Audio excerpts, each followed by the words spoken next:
Hey everyone, this is Fulton from Laser Loot Air Student Radio. This is my music room for December 12th, 2021. This is being recorded on the 11th of all days. It's because I have work, and I got off work early today. Anyways, let's dive into some music that I've been listening to. Some new stuff, some of the old. Everything's going well. And of course, always want to have this land acknowledgement in here for the Skagits and Homish and Sklallam peoples. Their land, I thrive, I work, I grow as a human on it, and they've been displaced greatly. So, keep that in mind wherever you are in the world, if it's predominantly white and civilized, and think about where you are today, let's not forget about the terrorism that happened the other week. Anyways, the terrorism that happened got me all amped up. And, these stupid people. So I listened to Dead Kennedys. This is Frankenchrist, but also their compilation to Give Me Death or Give Me Convenience. I listened to that. Primarily the compilation. I like Frankenchrist. It's an alright album. Soup is Good Food is a good track, and MTV Get Off the Air, but I'm a big fan of Fresh Rotting Fruit for Vegetables, or whatever, their first album. But Give Me Death or Give Me Convenience is a compilation that was released in the late 80s, I would say. That really encompasses the Dead Kennedy's career. Jello Biafra is kind of one of my, I wouldn't call him a hero, I'd call him an inspiration to how I approach lyricism and melody, and it's kind of like a blues rap, Pigpen, Grateful Dead kind of thing, just going hard over some stuff. Primarily, I'd like to point out the track, excuse my language here, content warning, Nazi Punks Fuck Off. That's more relevant than ever, so if you need a track to get you going, Nazi Punks Fuck Off is the name of it. As I said, content warning. It's a great song, very relevant, and if you're a Nazi and you're watching this, I've already said it, so I don't need to say it again. Two Against Nature, Steely Dan. I've shown this so many times. I just ordered a copy of The Royal Scam, and all I need is Everything Must Go, and I have every Steely Dan album, studio album. Great album. I've talked about it before. The more I listen to it, What a Shame About Me and Janie Runaway, those two songs are just so amazing. The lyrics to What a Shame About Me, it's just so, I feel like I might be like that someday with my artistic endeavors, but Janie Runaway is like, you get this grimy, middle-aged Donald Fagen just rapping, just going hard over some stuff. I really like the instrumentation of Two Against Nature. It's definitely what Gaucho had in mind, but it's like you take the flavors of Gaucho and then you mix it with these studio musicians that were probably influenced by Gaucho, and like some Joni Mitchell and like all the amazing like Carole King studio musicians that really set the precedents, the hit makers, Wrecking Crew that just set precedents, and the inspirations all culminate into Two Against Nature. Some new thoughts on it, I've shown this before, Kamasi Washington to Epic. The more and more I listen to this, I just love the power that Kamasi and the West Coast get down. The whole collective minds here is just amazing, The day I can see Thundercat play with Kamasi Washington, I'll fall in love even more. But it's very powerful music, especially in light right now, especially thinking about the terrorist attack on the Capitol. If those were African American men and women, and everyone else, what would have happened to them? What happened to the POC? Personally, I've been really digging and loving Henrietta Our Hero.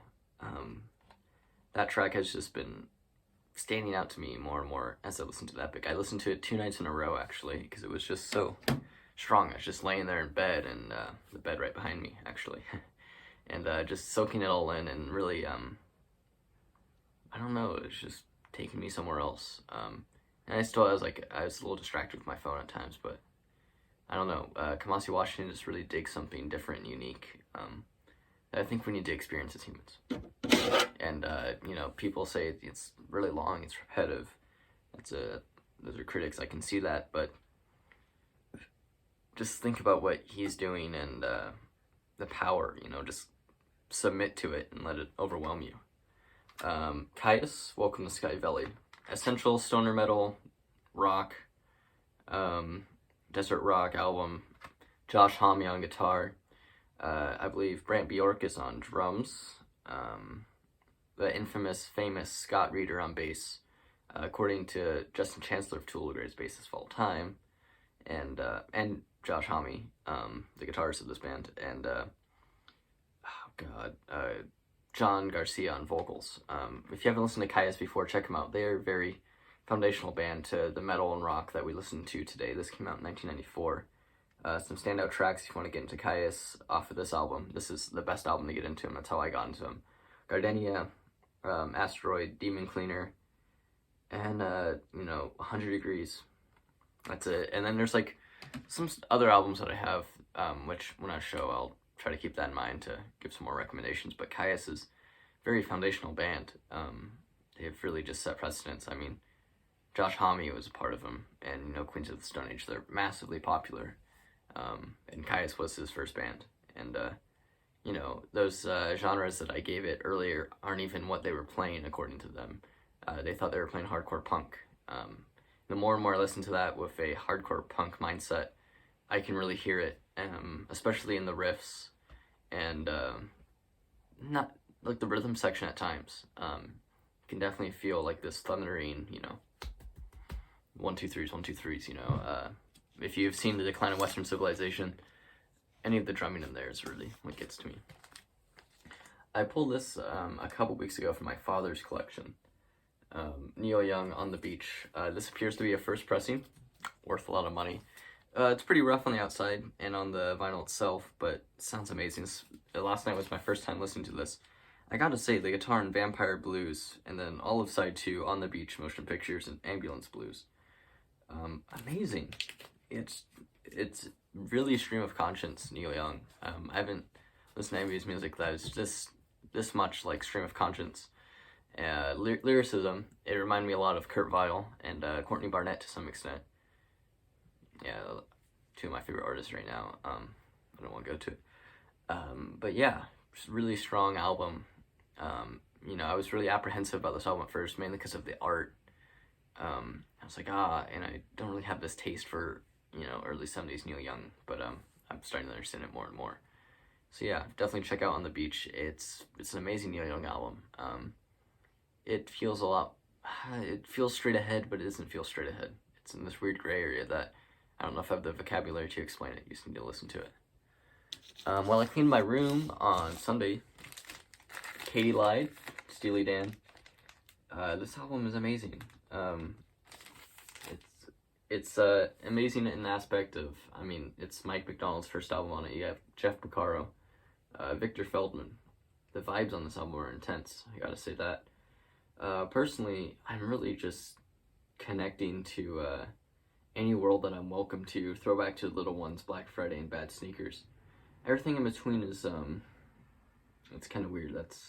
Those are the first 2 and the last 2 tracks of the album. Everything in between, it's good, but those 4 songs, I'm really just, I'm connecting to music in ways that I haven't for a while, which is pretty nice, I'd say. But Any World That I'm Welcome To is really touching me.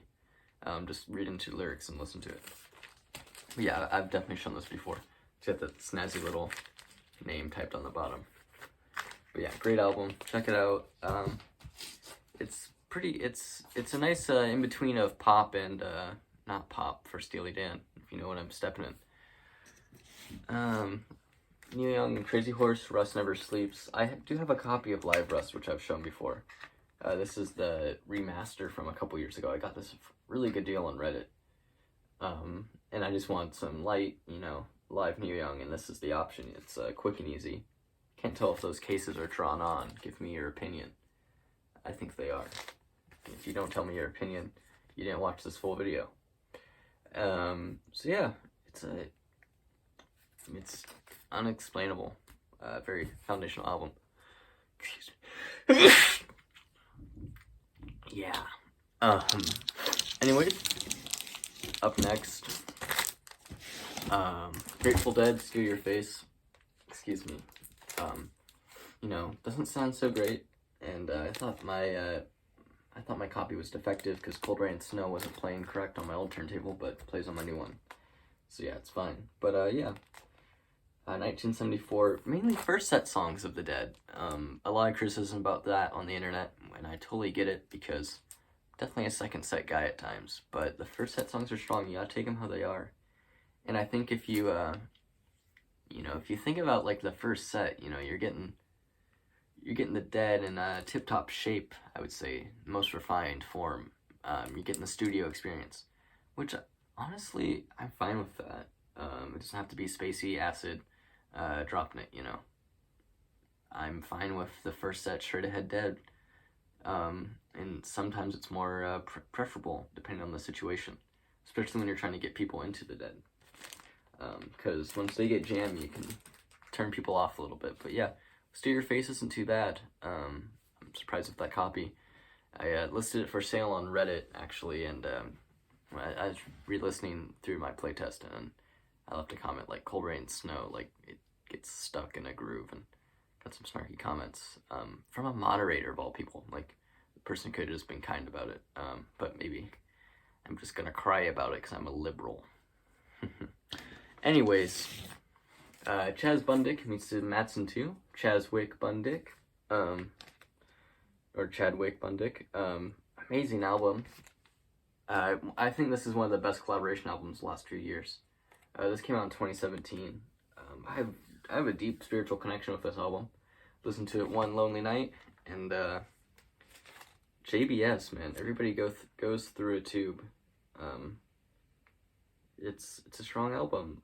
You get the jazziness of the Matson 2. Like, it's not super straight ahead. They're leaning more towards psychedelia and a little bit of pop, especially when you get Toro y Moi in there. It's And listen to their new track, Ordinary Guy, Toro y Moi, with the Matson 2. If you don't know, Chaz Bundick is Toro y Moi. But yeah, great album. Very sonically, it's fun. There's lots of stuff going on with stereo, which I love. So definitely listen to it on a good setup or with headphones. But yeah, solid album. Can't really talk more about it. It's one you just have to experience and listen to. Also, the aesthetic is really nice. I don't know if you can tell where they're at, but that's very fun. Yeah, and don't blame yourself. Honestly, guys, don't blame yourself. And then finally, I listened to A Perfect Circle, 13th Step. I split this over 2 days. It's been a while since I've listened to A Perfect Circle, to be honest, and I forgot how much I love them. You know, the brainchild of Maynard James Keenan of Tool and Billy Howardell, former guitar tech of Tool. This is their second album, came out about 2003. It's got the early 2000s vibe. Do not get me wrong. This album sounds very early 2000s and kind of dated in that sense, since it straddles into, I would say Linkin Park territory, kind of like Three Doors Down, kind of. But the sonic experience that Howardell presents with his guitar work is amazing, along with the vocals of Keenan just being very vulnerable. Definitely a little bit of Deftones in there, especially White Pony. When you go to tracks like Passenger, which have Maynard on it, that's a good comparison. But yeah, it's a great album. I definitely got into Perfect Circle because I thought, you know, Maynard James Keenan was cool when I was getting into Tool. That's a rhyme. But yeah, if you want to get into Perfect Circle, this is a great album to start with. Like, the package, Blue. The version of The Nurse Who Loved Me by Failure is amazing. And FOMO just got the best of me when I was listening to this, because I'm like, the Failure box set, 1992 to 1996, missed out. I'm bummed.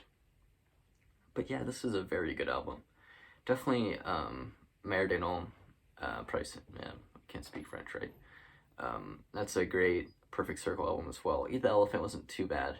But yeah, they're definitely a fun band. It requires a certain mood. It's very early 2000s. You got to keep that in mind. But overall, you know, they're not a bad group. They're calculated, intelligent fellas. You know, it can be a bit corny at times, but overall it's not too bad. So that's all I've been listening to. This is the first time I've shown like a stack of vinyl in my hands. But yeah. I just bought a copy of Silly Dance Real Scam, like I said a while ago. I'm probably not gonna buy any records for a while. That's a lie. Yeah, there's not really a lot going on. Might be getting a job. I already have a job. I might get another job. So yeah, hope everyone's doing well. Have a wonderful day. This has been Fulton at Laser, Lou Air Student Radio. The stream is back online. I'd like to say that. If it's not online, let us know, because there's just pop-up windows in the automation system we use telling us to sign in for a service that we're not subscribed to from them. So they just want us to give them more money. But yeah, seriously, have a wonderful week, everyone. Take care of yourselves. To my fellow Lutes, J-term next week. Let's go. Grind time is here. Best of luck with your classes. Stay healthy, stay safe. Things are getting really spooky again, and I just want to say, like, your mind can get into this spooky trap that I experienced this overnight. Actually, I was like laying down in bed thinking about, like, man, a lot of people die in a pandemic. What happens if I'm one of them? Don't think like that. It'll ruin your day. It definitely ruined my day. But I'm doing better now. Just some positive thinking and some video games coming up. So yeah, this is Fulton at Laser, Lou Air Student Radio. Keep moving forward, everyone. Love yourselves, love your family. Social distance with your friends, but love them, like even if you're just calling about some random stuff. I called my buddy Max, and we talked about stereo stuff because he's looking to get into it, and it was really heartwarming. So yeah, I'll step off my pedestal. Have a wonderful evening and day. It's Tuesday. The week has only begun. I'm sure you'll do great at whatever you do.